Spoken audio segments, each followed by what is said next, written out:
Hello, I'm John Sirigardi. This is Form and Reform, fireishot.com. I'm going to show you how to use one of my fire pit kits to build a fire pit.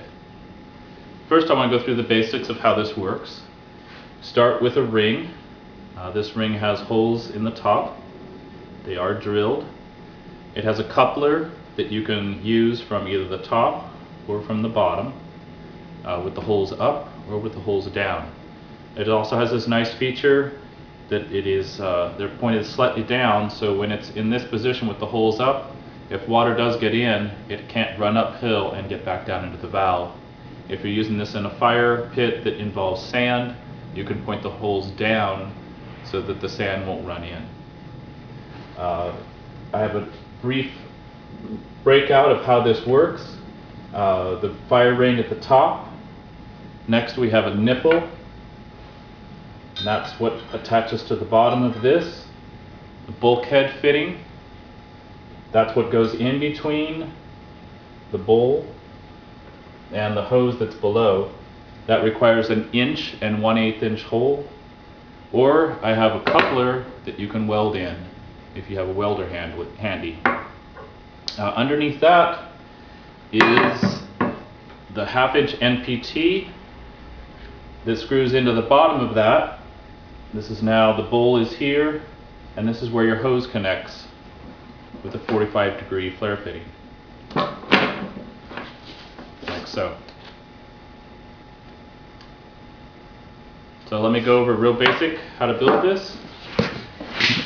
There's a lot of different objects you can use. Go out to your Home Depot, you can get one of their inexpensive fire burners.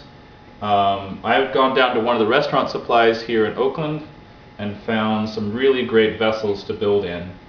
This is a giant wok, 30 inches in diameter. I also recommend salad bowls, 55-gallon drums, dog bowls. There's all kinds of vessels out there. I've drilled a hole in the bottom of this, again 1 1/8. And next we're going to go ahead and put in the bulkhead fitting.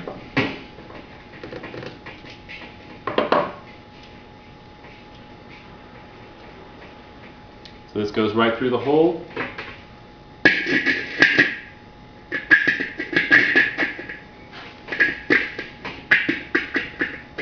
I recommend a hole saw for this.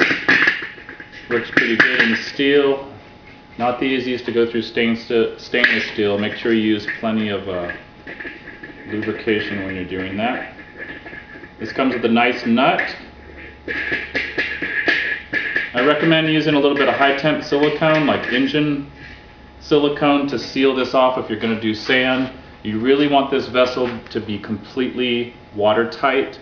Any holes that allow water through will also allow gas, and with sand on top it'll pressurize the inside of this and push gas out the bottom where you don't want it. If you're using pumice stones, glass, etc., you don't have to be quite as careful, and you can get away with drilling a couple of drainage holes in the bottom of this. So now we have our fitting. That's what the inside looks like. Next we have the 1/2 inch nipple, goes in the bottom. This is included with the kit.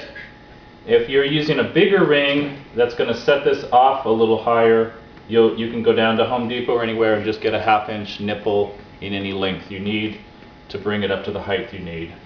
But this one comes with a real short brass nipple. That screws on. While I'm doing all these fittings for real, I'd be using Teflon tape on all of the NPT fittings.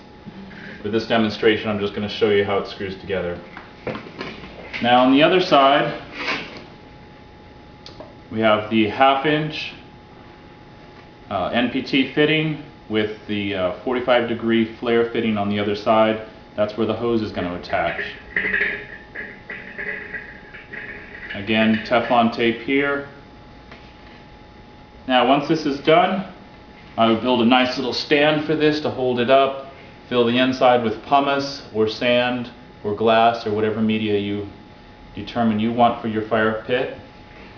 And now we can hook up the hose.